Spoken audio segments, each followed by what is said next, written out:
Thank you for that. Welcome to our very first show of 2020. I know it's going to be a great year. I'm Terissa Aronson from the St. Lucie County Chamber of Commerce. You are watching Coffee with the Port St. Lucie Mayor, who just so happens to be in a conference today. So we're going to start the show with our sponsor, with MIDFLORIDA. MIDFLORIDA Credit Union has been our sponsor all last year.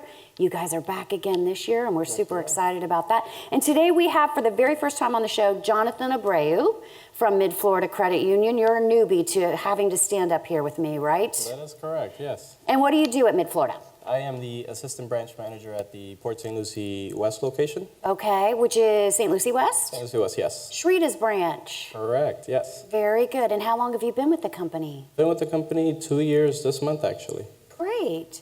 For those of you that don't know, if you haven't seen the show before, MIDFLORIDA is a credit union that is really coming on strong here. We've got 3 locations in St. Lucie County. You're going to have one in Jensen Beach soon.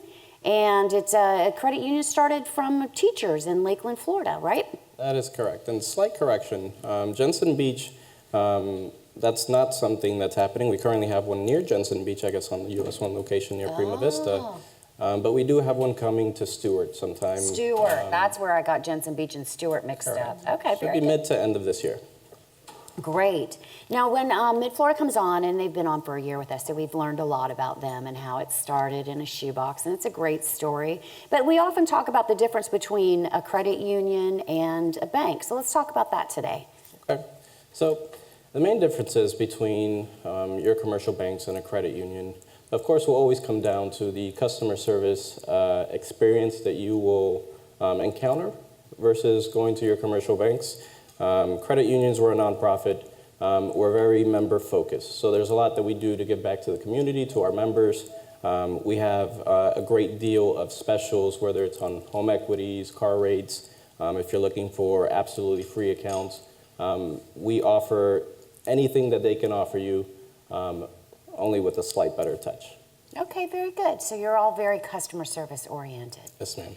And what's going on at the bank right now? What kind of specials you guys got going on? Because I usually get an email flyer that says you have a special on auto loans or refinancing. So what do you got going on?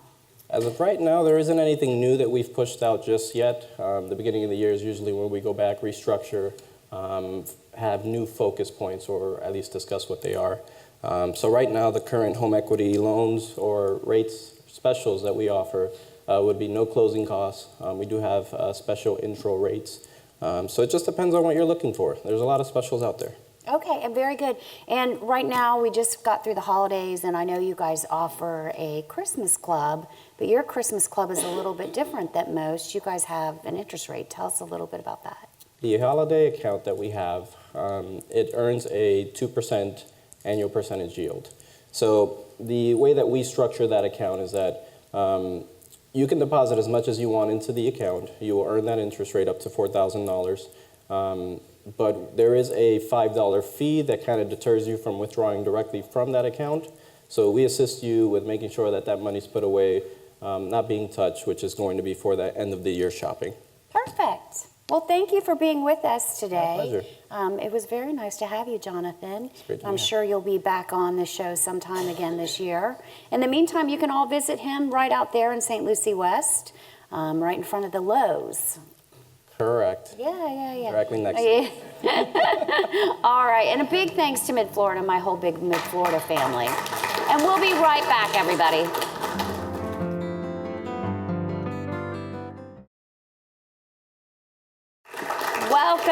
Welcome back to Coffee, the Port St. Lucie Mayor, Son's mayor today. Our mayor is at a conference, so he's unable to join us. So you get just me. Sorry about that ahead of time. But I have a guest. Robyn Cryer is with the Census Bureau because, of course, everybody has been hearing about it. We've been talking about it for a long time, and we're going to talk about the importance of it today. But we are getting ready to do another census, correct? Yes, ma'am. We're about 60 days away from the mailing coming out on March 12th. And Robyn, you are from the area, but you are working with them as I forgot the title again. It's partnership specialist. What does that mean? So partnership specialists, there's about 5,000 of us hired throughout the nation so that we can start spreading the word about how important the census is, that it drives not only the how many representatives that we'll have in each state, but also federal funding. And we raise awareness of how important it is so that the response rate will go up. Very good. Now let's dive into that a little bit. The census, it determines our representation in Washington. Exactly, yes, ma'am. So the more people we count, the more representation we're going to have, right? Yes, it determines how many seats we'll have in Congress. Exactly. So we need those seats to make a change in our area. We need those people representing us. It also determines how much money we receive, federal dollars in many areas. Yes, ma'am. There's $675 billion of federal funding that can come down annually, which over 10 years, we do the census every 10 years, that's over close to $7 trillion. And the census data is used to determine where that funding will be distributed. Yeah, because it's per person. You get sort of a, so about how much money do we lose for every person that's not counted? It's estimated about $1,600. And so in 2010, St. Lucie County had a 75% response rate. That means 25% didn't respond, close to 80,000 people at $1,600 per person estimated. Over 10 years, that's over $1 billion that we missed out on. We Yes, left ma'am. on the table because some people didn't fill out the information. Yes, ma'am. So it's vitally important. Now, the census is always very controversial in that people are afraid. But let's dive into that a little bit. People shouldn't be afraid because what repercussions come from filling out the census? Absolutely nothing. I'm glad you asked. It's actually protected by law. Title 44 says that our information, our personal information, cannot be released at all to any agency, any individual, none of the ABCs, IRS, ICE, anything. It's protected and sealed for 72 years.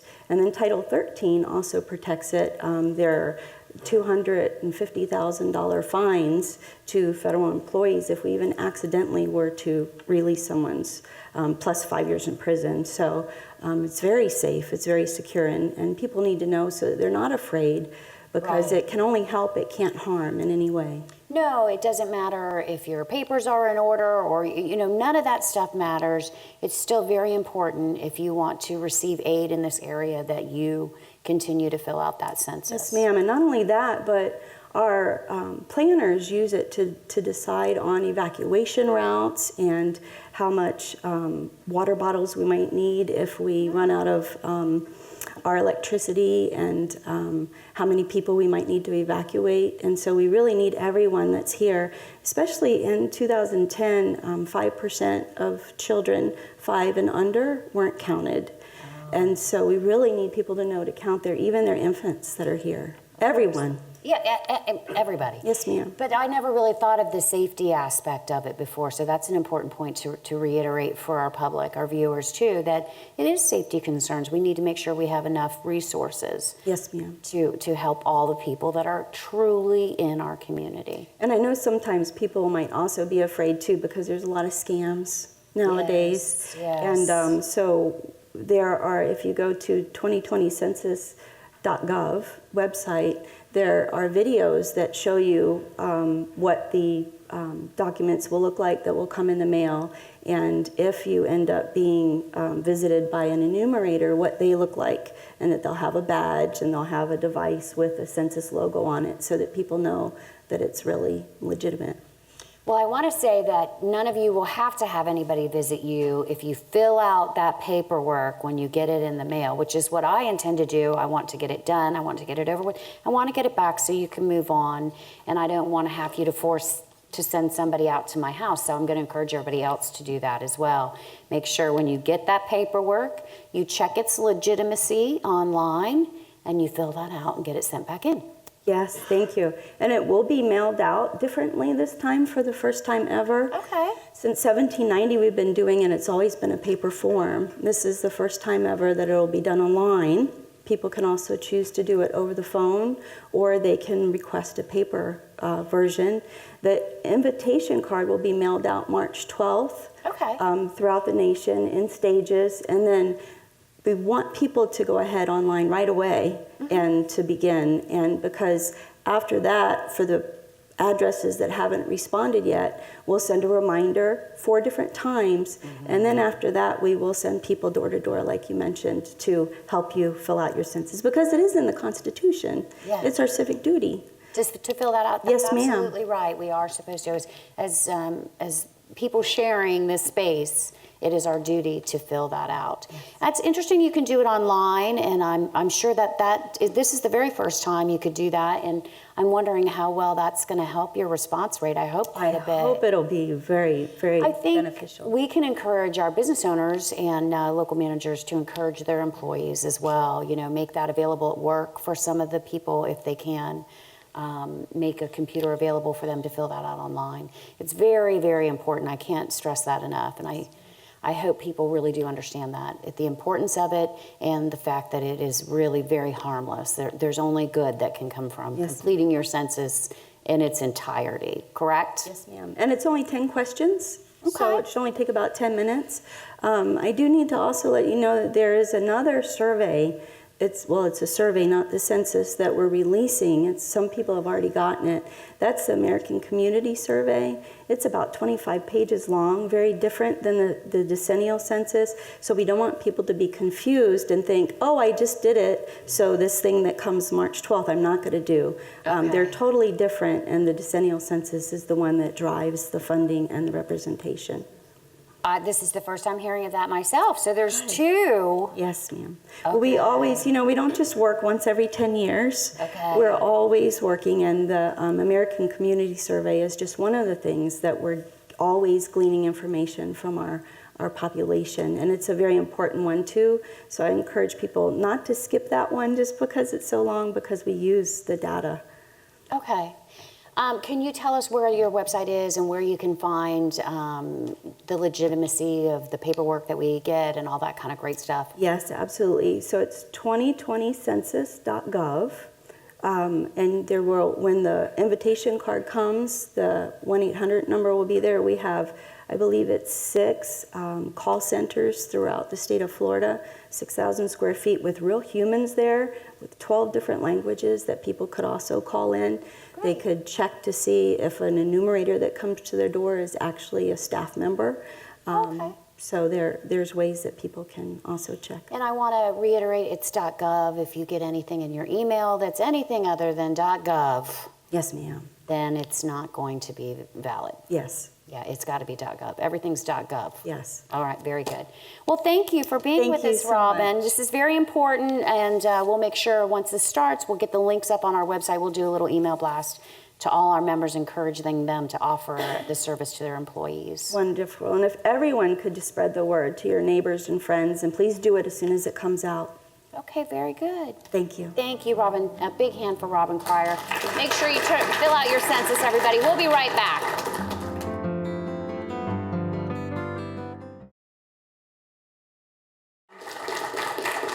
Welcome back to Coffee with the Port St. Lucie Mayor. I mentioned earlier we are Sans Mayor today. He is at a conference, but he has blessed us with Jolien Caraballo. Councilwoman Jolien Caraballo is going to fill in for him today while we take some questions. She didn't prepare anything to have ready, but you're here, and it's a rarity that you get to be out on a Friday. Yes. So we're going to take some questions from the audience, if that's okay with you. Awesome. Good morning, everyone. All right. Now, I know that you had some questions. Does anybody else have some questions that they want to start with? And remember, when we get into this, I am with the Chamber of Commerce. I'm not with the City of Port St. Lucie, and I cover the county realistically. So if you have questions beyond the city, feel free to ask them. Doesn't mean I'm going to answer them, but you can ask them. And of course, Jolien can represent questions directed towards the City of Port St. Lucie. So let's go ahead and get started. What do we got going on? Okay. Good morning. Good morning. Thank you for coming. I have a question for you. But let me just say why I'm going to ask you that question as well. I have a YouTube channel and I provide information to several communities in foreign language. The first question is for investors, foreign investors that wanted to come here to the Port St. Lucie and they wanted to invest here. What are the channels, the resources that they have available to find out? Look, City of Port St. Lucie wants to create jobs, and this is what they're doing. So what are the channels for those? So the city of Port St. Lucie, we have 5 elected representatives, but we technically have a CEO, and that CEO is our city manager. And so my recommendation would be that you would actually reach out to the city manager's office, and then you could schedule those appropriate meetings with him. His name is Mr. Russ Blackburn, and they could facilitate those discussions and then move that forward for you. Okay, city manager's office and phone numbers. 772-871-5000, right? Yes. Yep. Yes. She's asking me, I don't work at the city. I was like,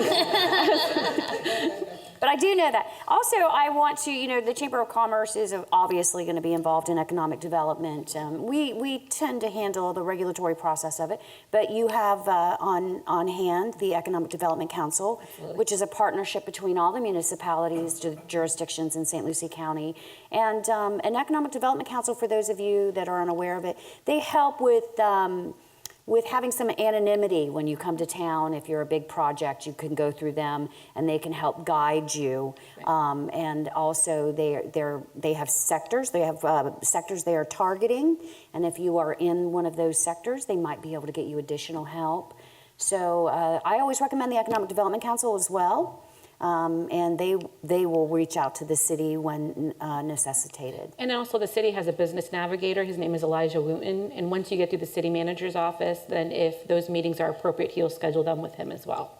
Okay. The second question, I'm sorry to take your time. No, you're The fine. second question would be on the level of the individuals and U.S. citizens and people coming in from other states. They're coming here. They want to start. I have actually about 3 or 4 people that actually started 2 bakeries in town, and there's another one started a restaurant. And what is like because I know there's grants for female business developer. There's, what are the channels for individuals to find that information? So we have a great building department and a great business navigator, and they all work with the community. But Terissa, I'd let you talk a little bit about our partnership as well. Yeah, we have something for that. If you're a small business like that, somebody that wants to start a bakery or a restaurant, I would say call us, call me. I want to talk to you. And that's kind of what we specialize in, small business help.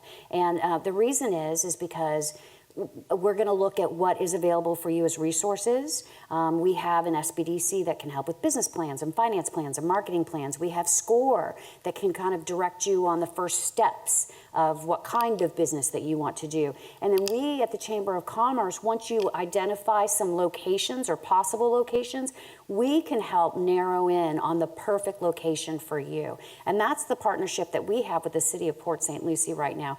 We have a partnership wherein people come to me and they say, I would like to put my hair salon somewhere in Port St. Lucie, and we'll help you find the perfect place for that. Because 1, you have to look at zoning. Can it be zoned for there? 2, you have to look at the cost to build out to bring that space up to code. And I think that's where the disconnect comes with individual small business owners and the regulatory process. They maybe don't know about lift stations and electrical needs and plumbing needs and exhaust needs for different areas. I mean, hair salons need specific plumbing with specific electric, and you need to have a certain number of bathrooms depending. So these are all the things that a person that does hair, which I know because Jolien does hair, and may not know off the top of their head, and they can seek us out, and we'll be glad to help with that. So there are resources for the small business owner, and I would say that we have many of them, and we can cover from start to finish. So please contact me, and I'll put you in touch. I'll make all the right referrals. We'll make sure you get in a great space. Because sometimes people rent a space or buy a space and find out it's going to cost them $100,000 to bring it up to code, and they did not figure that into their, their calculations when starting their business. So that's where we help. And I can add to that, when we opened, and what spurred me to get into local government was the challenges that small business had. And when we first entered into that space with the business that I directed operations for over 10 years, there was all types of ADA compliance that we had to abide by, OSHA requirements, certifications from the state to the local levels. So it was definitely a process, and to have someone help guide us through that process was essential. Yeah. So, and that's what we want to do, because I have a team of experts, an architect, an engineer, a planner, and we're going to help you figure all that stuff out. So you go into it knowing exactly what to expect, not sign the lease, hang up your sign, and find out you got to rip everything out and start over again. Very good. Good questions, though. The only question I have is not going to be for the city, it's going to be for the chambers, so. Okay, we're going to take one other question. We'll take a couple other questions, and we'll come back to you, I promise. Okay. On that note about business, what are we doing to attract new business here? I live right off of Floresta, and within a 3-mile So do I. radius, there's $5 stores. Is that all we can attract? So, Welcome to America. The fastest growing industry in all of the United States is dollar stores. again, that's the market determines the market. And so ultimately as local government, our goal is to be able to facilitate safety. Your public safety is firstly vitally important. But when it comes to the private sector, it's important, in my opinion, especially that government stays out of that. But more importantly, the market dictates that. We do our best to ensure that the zoning is appropriate to where it's going to be placed. According to the zoning standards that were intended for that property. And then we do our best to facilitate. That being said, we do have some tax credits available for certain businesses and certain types of industrial and manufacturing. I would keep my eye on Southern Grove. We have over 1,200 acres that we are right now master planning. In fact, I was part of the master plan workshop last evening. 187 residents attended. That was the last count when I left. It was a packed house. And the goal with that is to create our job corridor and also potentially our business center. There's also other opportunities for community aspects as well as maybe some entertainment. And so there's a lot of exciting things coming to Port St. Lucie. I would say that I do the approvals. I haven't seen a dollar store come by in a while. There's a lot of great things coming forward. Not that I have anything against dollar stores. I think we need a different diversity of all kinds of businesses in the city, and that's what's really important. I love a dollar store, but the reality is it is the fastest growing business in the United States. Everybody's putting up a dollar store. But I always say, and I try to say that every time on this show too, is you don't attract retail. Retail is the result of economic development. It is not economic development. Retail comes in when your market dictates it should come in. Yep. And that's when you are doing economic development. Nobody can hear. You see different industries, you see different businesses, and we have almost the same identical thing. I have 3 auto parts stores within Nobody can hear her. And 5 This is really bad TV. We're all just standing here in silence. 1 second. She's saying that we don't look, or we all look the same, which is, I think it's important to create a market that is attractive, and I think the city of Port St. Lucie is doing that. We have great housing. We have low taxes in our city. The question is diversity of business, not just dollar stores. You can't control it. You can't control it. It's a free market. Correct. There's nobody out there soliciting business to come. So by law, if I have a zoning standard that is allowable within that use and it is entitled and allowed use, I cannot dictate the type of business that goes there. If retail is allowed to go there and a dollar store would like to go there or another type of store would like to go there, I can't pick winners and losers, essentially. I can't. What I'm saying is there somebody out there like economic development, going to Palm Beach County, going to Austin? My son lives in Austin. Yes. So, oh my gosh, the industry there is amazing. I come back home and, oh, that's right, we have $5 stores and 3 auto parts stores. I do want to take this because it is one of the things that. wait, I want to talk about retail strategies real quick. So the city of Port St. Lucie hired Retail Strategies, which is our consultant, and they did a mass study on the entire area and the market and the demographics of what's available in our market. And there are opportunities. And in fact, our consultant also goes out and tries to work with companies and developers to bring those opportunities. We also have partnerships with the Chamber and the EDC as well to be able to continue to help foster those relationships so we can bring them to the city. So if the question is, are we doing that? Absolutely. Can I force them? Absolutely not. And so we're working our best to try to make that happen because I've lived here since 1991. I grew up here. There's nothing more than I would have liked to have seen a mall, an open retail space. I mean, for me, I think that's a dream I've had, my neighbors had, we've all had, but I'm very much aware that I can't just make that happen with the stroke of a wand. So hopefully we can work together to make it happen. option downtown. No, downtown is still an option, but the reality is we have about 200,000 people in Port St. Lucie, and altogether we have about 300,000, and we are a large county. We don't have 1 million people in 3 counties, and many of your retail outlets that you're looking for are not going to come to a community that has less than 1 million people in its metropolitan area. We don't have that. Our demographics dictate what businesses come to our community. The only thing that we can do to move that needle is to solicit jobs, to do economic development. We can't solicit retail. I can't solicit a cheesecake factory for you. What's going to happen is we're going to create jobs, and we're going to have enough people making enough income that cheesecake factory is going to want to come. And like Robyn says, that's why they need to fill the census out too. Fill that dang census out. All right, we got to move on. Isn't South Grove the essence of diversity, though? With what we're Absolutely. looking at with industry, research, medical, residential, mixed use? Yeah. It is. It is the absolute dream, and I think it's going to happen. And and I don't want to bring up the past, but I will say that in the past there's been concerns about development in that area as far as research and biotech. And what an amazing thing! What an amazing opportunity that now Torrey Pines is partnering with FIU, and then we have now Cleveland Clinic, the premier in healthcare there, and the VGTI building now, Cleveland Clinic Research. Yeah. I mean, what an opportunity we have, and the potential of spin-off companies and different things that can happen in Southern Grove. And so there is such a huge opportunity. I encourage those that want to be involved in that process, make sure that you're attending these master plan sessions. We had one last night. They're going to have multiple ones. Please come out and make your voice heard. Yeah. And I think it's fair. I mean, we want what we want, but we have to realize there's a process to it, and I get it. All right, we had some questions over there, and I know this young lady up here has raised her hand quite a few times, so we want to get to her. Hi, Gerald. Hello. Yeah, I had the opportunity to attend the City University, and Congratulations. Thank you. a lot of things you were discussing was covered in that. And we also have a website, PSL, One PSL. Yes. That just came online. And if you can expound on that, maybe that could be helpful for the audience. So One PSL is excellent. It is actually the higher level of the Access PSL, if anybody had Access PSL. And anytime you like to communicate information to the city, you can download that app called One PSL. I personally like it because of when I want to do a code issue. If there's a code issue, you take a picture, you send an email, it immediately communicates to our team, and they get back to you.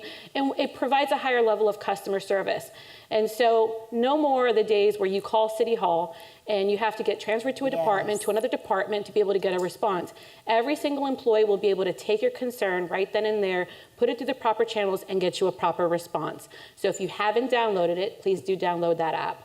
Yeah, I do like the app. There was a mattress in our neighborhood for a while, and so I was like, no, downloading the app. Absolutely. Right here, this young lady, Mark. Yep. The question I have is, you just mentioned about low tax for the city.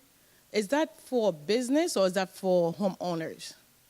No tax. Did you say No, that? we try to keep our taxes as low as possible. Oh, okay. I was like, let's not start rumors here. Shut it down. What I was commenting on is that the council, our collective group, has done everything it can to continue to lower the taxes. We have lowered the millage rate. I've been on the council since 2016. I believe it's been 4 years in a row that we continue to lower the millage rate, and it is my hope, and I think all of our hope, that we're going to continue to work towards keeping our taxes as low as possible. Is that for the homeowners or is that for business? That's for property tax owners. So both property taxes cover both businesses and commercial. So it's going to help lower property taxes for everybody. It's a property tax rate. But millage. Business lease rate just went down again. Yeah. Okay, so the reason why I brought that up is because I bought a new house with Adams, and then what's funny about that is that Adams paid for $400 tax for the year, and I just moved in 3 months ago, and I have to pay $5,000 tax. I mean $5,000 because something happened where the homeowner is paying more than the business, which I don't understand. That doesn't make no sense. So I would recommend contacting your property appraiser's office so they can break down the tax bill, or you can contact our office and they can also look at your tax bill. 871-5000. You can call and we can pull up your tax bill for you and help you walk you through that, or you can also call the property appraiser's office. And that's Michelle Franklin's office. We had some questions over here. Did you have a question? Okay, right behind you, and then we'll come back to you. So Mark's making his way over. One second, there you go. Here you go. Yes, I'm Wilner Dide with the Haitian American Council. We meet monthly at the community center. We'd like to invite the mayor to attend our meeting and also to be part of our fundraising next year. So that's a big reason why I'm here. So Absolutely. Well, I'll make sure that the video's got that, and I'll make sure that the office is aware that you've sent out the invitation. And I also recommend emailing him directly at mayor@cityofpsl.com your invitation, and that way he has it. All right, we're back to you. Wait for the mic. There you go. Well, the question is for the chamber. I remember years ago, when the chamber got started here in Port St. Lucie? Over 100 years ago. Well, we were the Fort Pierce Chamber of Commerce, and we combined with the Port St. Lucie there Chamber. was a change. So it's just, and that happened in the 90s. Okay, is it still there was a Latin chambers in here as well? The Hispanic, no, they're no. They're no longer? No. Yeah, they're in West Palm, but there's no longer a Hispanic council here in St. Lucie This is the County. only chamber that is here now. Chancellor started a Treasure Coast-wide Black Business Chamber, I think he did, yes. So, Okay. But yes, we are the only St. Lucie County Chamber of Commerce. And in reference to foreign languages accessibility at your chambers, do you have that or no?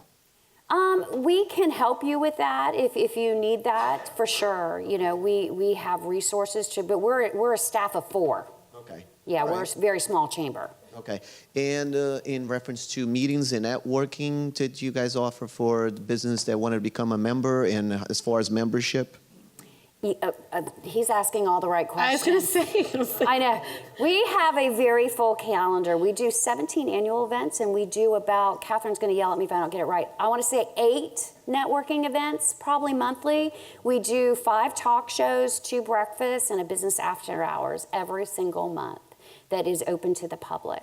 So we offer a lot of that. But more importantly, which I think is different than most chambers, is we will work with you. Mark is our director of sales who's holding the mic. He's mic holder and director of sales. There's only 4 of us. We have to multitask. But he will actually sit down with you and kind of put together a strategic plan that would work best for your business. So we try to do it more one-on-one because we can post our calendar that says come to breakfast. They're great. We have a lot of fun. But we want to figure out what works for you because we want your experience to be the most beneficial that it can be. So we really concentrate on that. But yes, do we have all of it?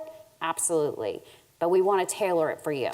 Okay, and I'm assuming the chambers is designed for the multi-million-dollar corporation as well, the one person job, the one person owner. I'm going to invite him up here with me. No, I'm just kidding. I'm just kidding.